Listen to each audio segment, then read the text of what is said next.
Bonjour and welcome to another week of new releases, and wow, what a week of new releases. I can't think of the last time we had so many in one week. And yeah, I'm gonna confess right now that I got 19 new books this week. That's a problem. It's a problem. Come on, guys, it is. But what a glorious problem, and I don't care. It sounds like I do, but I'm joking. And before I get going, I will say I won't be doing a deep dive this week because there's literally too much to go through. Normally I do 5 and 5, but I've got. Do you know what? I've just got a dozen good books out of the 19. Because other than 2, which are going to be a combined little whinge of the week, right at the end, this is all going to be the good stuff because it was. I bought 19 books. I've got to admit, there's only a couple of whinges. That isn't a bad average, I don't think. And before I get on with it, I just want to say a big hello if you've come over to me from Threads. I know the past few weeks I've been saying how good it is over there. I'm going to keep saying it's really good over there. It's a really good, if you're here, hello. Thank you so much if you are transferring over from Threads to have a little look at me over here. It's just such a great, is it not such a great little comic book community over there? I'm really having a lot of fun. It's a really positive place, which I didn't expect when I first tried it. So I'm going to do. I think I've got 12 here. Yeah, I've got a dozen good comics here that I'm just going to run through. So it's probably going to be a bit of a quickie this week, said the actress to the bishop. But I'll go into them a little bit more in depth rather than be doing the deep dive and just letting you know why. And I've read them all. The 12 I'm going to talk to you about, I've read them, so I'm going to tell you why I liked them. And then we're going to do the cover of the week at the end. Whinge of the week, then cover of the week. Let's see what one of these, cover-wise, would attract our attention if we only had pocket money enough for one comic and it was on a spinner or it was in the shelf at the newsagents or drugstore. Let's have a little bit of fun at the end of the video. Thank you if you're subscribing. If you're one of my subscribers, you know I love you the most, you sexy, sexy subscribers. And leave me a comment afterwards if there's anything here that you didn't get, that you got that I didn't, and that you want to rave about. Let me know, and you might be recommending me something rather than me recommending stuff to you all the time. Let's get on with it after the scroll.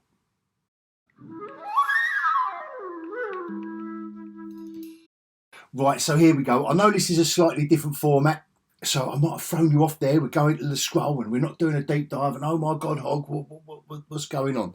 Let's get on with it. First one up, Guardians of the Galaxy, annual number 1. I don't know if there's going to be any more. But what this does do, and what I know, if you followed my reviews, my channels at all, is that I've really enjoyed this little run of Guardians. I don't know how many they did, 9 or 10 of the main series, and what they've done is made this annual a kind of epilogue to the whole thing, to the whole 10 issues, whatever it was. And it's been Kelly Lanzing and writing and Kev Walker on the artwork all the way through. The consistency in a lot of these books is what I think more publishers, particularly the big 2. I don't think it's a problem for the independents. I think it's the big 2 that muck around with a format, and I don't know. I don't know why they do it. When a book is consistent, it really helps you follow the whole thing, the whole storyline through, and that is an epilogue to the whole Groupfall saga. That is the end of the line for that storyline. And if you do want to pick up the trade back of that, I do recommend it. Even if you only half like the Guardians, that's been a good run. This next one up, Simon Spurrier on this book is really having a blast. He's having some fun with this. It is so. It's the character in it, and it's almost like a one-off storyline. The artwork, forgive me, Aaron Campbell's artwork on this suits the character of Hellblazer, John Constantine, perfectly. He nails what Simon Spurrier is trying to get, and the new character in here, the woman that they were searching for at the end of the last. What is her name? Oh, forgive me. Anyway, the character. 2 issues of that comic has been spot on, and how I like my John Constantine. It's that acidic wit, that dark humour, really nice, and more that than the horror element. But there's obviously the horror undercurrent, and it's coming. It's definitely coming because they allude to it at the beginning of that issue. Now you're thinking, oh, here we go. Like what's he got to say about that? Because everyone's got something to say about it, haven't they? What I will say is I was pleasantly surprised that Hickman got on with it this issue. I've got to say, introduced it last month. This month, another layer of a new. Obviously, we don't want to see him just give us, a big information dump in the first two issues, but we do need some info, and I think he's balanced this out very, very nicely. Checchetto is on form with the artwork. Obviously, Hickman's on form, but Checchetto with the artwork is on form, and obviously, I'm not giving any spoilers away. Look who's here, and how they've introduced him into the fray. I really enjoyed that. I really did, and I'm hoping that as with Brian Hill on Ultimate Black Panther, let's get a few more. I think they're rolling out the Ultimates, aren't they, in the summer? So fingers crossed for Marvel that's good. I just revealed the next comic up, didn't I? Fingers crossed for Marvel for the Ultimate line. This is the wrap up of the first story arc. Six issues. Tom King. I know it did divide. I think at the beginning it divided fandom. I don't know. All I know is what I think. And I think this was a stonking read. I was a bit sceptical at the beginning. But I've got to admit that in totality, and again, trade paperback format, that is going to be awesome. And Sampere's artwork has never looked as. It's just beautiful. Just great sequential art, as well as, because it's quite wordy. Tom King is making it really wordy, but nevertheless, Sampere isn't just doing pin-up pages that don't flow. That has been very, very good read. And hopefully, I know they're having a break, they're doing a one-issue, one-off. I hope that same team is back from issue 8 and they carry on with that. Again, the consistency. It's been Tom King and Sampere on it all the way along for 6 issues. Just do that. Or just have another artist, but have him or her on for another, just for the whole story. This is a lot of fun. If you're not picking this up, I know Sean Murphy, he was a bit of a superstar artist and creator on the Batman Beyond stuff over there, and before that. I mean, I remember when he done a Joe the Barbarian for Vertigo. I've loved his artwork since then. This is a romp, which is what you expect with Zorro. It really is a lot of fun. You can do a lot worse. Maybe if you want to pick it up in a trade, it's probably worth it. I don't know if all the comic shops are stocking it. It is a fun read. It's Sean Murphy let loose. You can tell that he's got a lot of love for the character. I think that must be one that has been, I think it's been like close to his heart. He's definitely a fan. Now, I wasn't a fan of this initially. I think it was the $10 glory of the first issue. Unnecessarily, I think it was unnecessarily bloated in both storytelling, artwork, price, everything as an introduction into the world of God. And I think they may have also just over-egged it. But from issue 2 onwards, where it's calmed down, and this is like almost like a self-contained. It's the characters that are the same characters that are running all through each issue, but this is almost like a one-off, like a self-contained story, and I am enjoying it. I'm enjoying it when you just get down. When Hickman can just calm down and tell a story, just tell it without the graphs and the maps and the. Just tell us the story, and that was good. Just introduce us to the characters. It requires a bit of intelligence from the reader. I don't mind that. I can turn it up a notch every now and again. You know what I mean? I know it don't look and sound like it, does it really? But I know I can. Me can think about things. Anyway, Superman, next one up. Again, I just wish there was a consistent art team on it. An artist on it, or just do it in blocks. Nevertheless, the artists have all been of a suitable style that would suit Superman, and the storyline on that very, very good. Joshua Williamson again.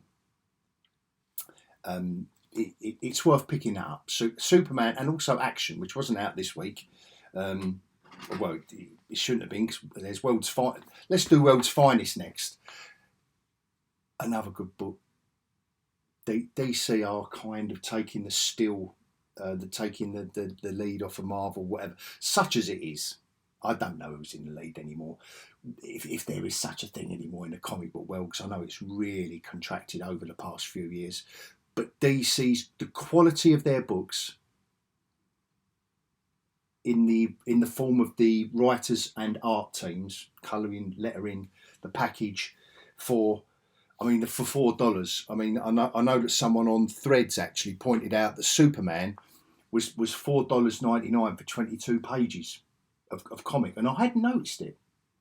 Hadn't noticed that, but most of the books are on the $4 mark, and you get a lot of bang for your buck. This has been consistently for 24 issues, Mark Waid and Dan Mora. Spot on, continues to be spot on. These Energon Universe books are. I know I've reviewed them. I've reviewed them before. They are sensational, and I can't believe as well. Let me show you this one as well that came out this week. I can't believe how ultra-violent they are. I'm loving it. Don't get me wrong. I am absolutely loving it. But I don't know, the graphic violence in it somehow. I just thought, whoa a minute, guys. You know, steady on, but glorious.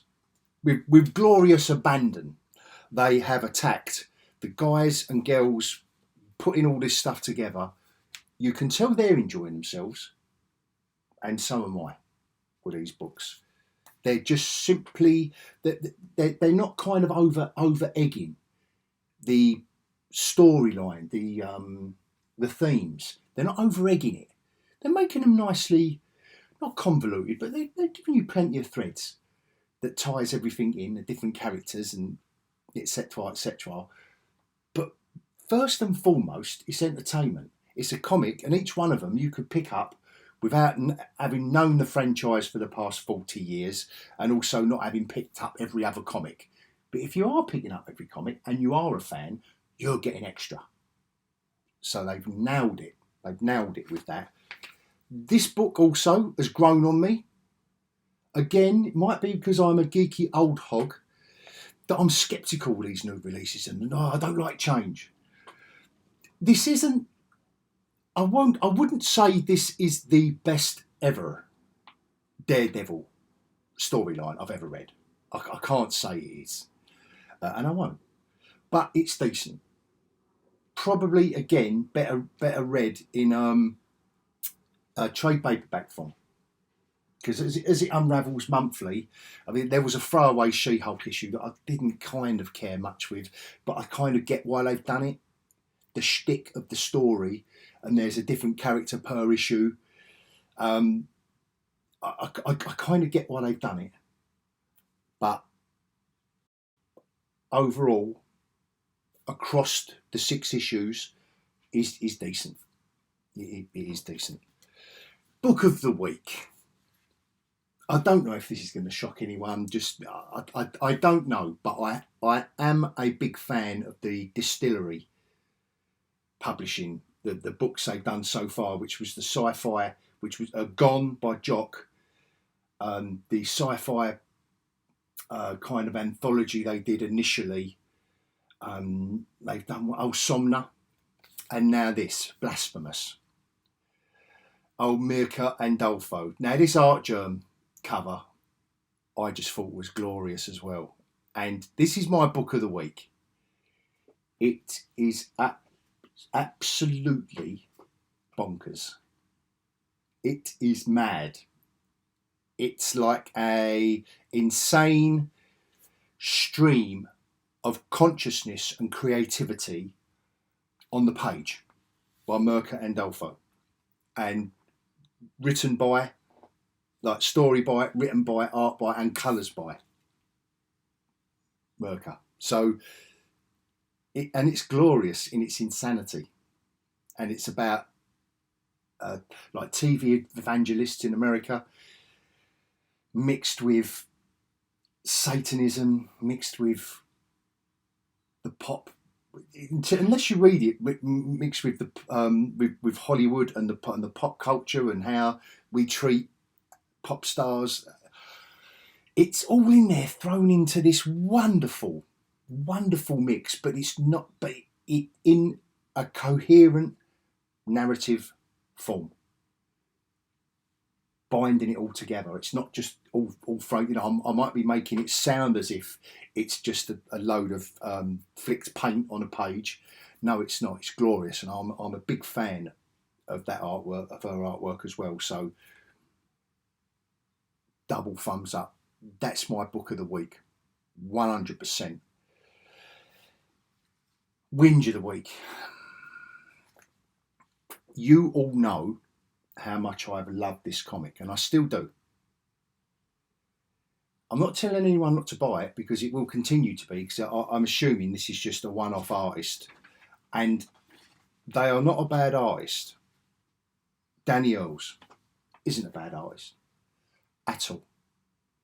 Does it suit the Incredible Hulk and the horror genre? Look at this cover. Look at this EC horror cover, with a monster lurking at the open door and the Hulk and the axe. What's going on there? Brilliant. And then you open it up and it's not that. It's so jarring. So very, very jarring.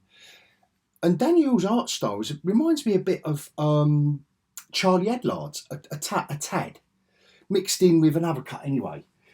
Just doesn't suit the Hulk. What a mismatch. What a shame. I'm going to keep picking up the book, because it doesn't make this a bad story, but I just can't. I'd rather have this book delayed a month and keep Nick Klein drawing it, or just make us wait 3 extra months and just have Nick Klein on the first nine issues. Do what you've got to do, or change the art team in each story arc. Don't do what they've done on this, because they have changed the artist 2 or 3 times now, and it's annoying for me, and it's taken the sheen off of that as a whole, off of the whole, because it has been a really good storyline and a new direction for the Hulk. And I've got to get this one out of my system. This $7.99 monstrosity. Thank God it's the last issue. Frank, if you're watching, can you please do me a favour? I love you and your work so much since Daredevil, but just team up. Now this is off your chest. Can I see your artwork teamed up with another writer, with one of these modern day writers? I'd love to see that, because this double page pin-up album of a thing, and I've only done it because I'm a fan. What issue are we on now? 6 issues, $8, $7.99. What's the maths on that? 36. It's a lot of dough. It's a lot of dough for a black and white book with a glossy cover. Philip Tan started it off gloriously. Don't get me wrong, it was beautiful. But no, that wasn't worth the money. That was, and as gloriously insane as that is, it makes sense. Like I say, it has got a cohesive narrative. And why have Philip Tan on half and you on half? Just either do one or the other. What a mess. If Mark Waid and Dan Mora can do 24 issues of the world's finest at the top of their game, month in, month out, then I'm pretty sure you can do 6 issues and wait till 4 of them are done before you release issue 1, and then that gives you 4 months to do the last 2. My little whinge of the week. Cover of the week, obviously it's a little bit of a different format this week. So I think, I mean, that's a glorious, with Swamp Thing on the cover of Hellblazer. That is glorious. But I've got to say, the art, as much as I love the Zorro, and World's Finest with the skull, you know, Superman and Batman on the cover. But I've got to admit, and I know it wouldn't have been in the spinner, I mean, Doctor Strange, I mean, that's a bit static, but still one of John Romita Jr.'s better covers recently, because his art style seems to be going all over the shop for some reason at the moment. And I'm a big fan of his as well. But I'm going to go with this beauty as my cover of the week. I think that is sensational. What's this on her shoulder? What's going on? Exactly what you're still thinking that. Probably halfway through this book, but you start going, oh, wow. It's all in this one. It's all in this one, guys. Book of the week, cover of the week. This distillery are doing. My only disappointment is I've got to wait 3 months for the next issue. But there is a lot. I mean, this is $8.99, but it felt like I was reading a small trade. But reading this is packed. There's tons in there. So that's my book of the week and cover of the week. Let me know if you prefer this format. I don't know whether I think I do prefer doing the deep dives, but you let me know what you prefer. This comes in a bit quicker. I don't know what the modern world's like now with their attention spans. Where am I? Anyway, thanks again to everyone. If you've stuck with me this far and you are subscribing, liking, please comment. Let me know what you think of this lot. If you disagree, just let me know. If you disagree with the Hulk and you think that's he's great, Danny Earls is great on it, and I wish he'd do it, talk to me. Talk to me. Just because I'm having my whinge of the week. If you love Ronin issue volume 2, book 2, come on, let me know. We're only talking about comics, and we all used to disagree on who was the best and who wasn't, who was the strongest and who could beat who. And I'm still that big kid. So let me know in the comments. And until next week, what a week this was. It can't be that good next week, can it? It's going to be a right bummer. I'll probably have 3 books. I hope not. And I won't. I know I won't. I've never had just 3 books. Until then, adios.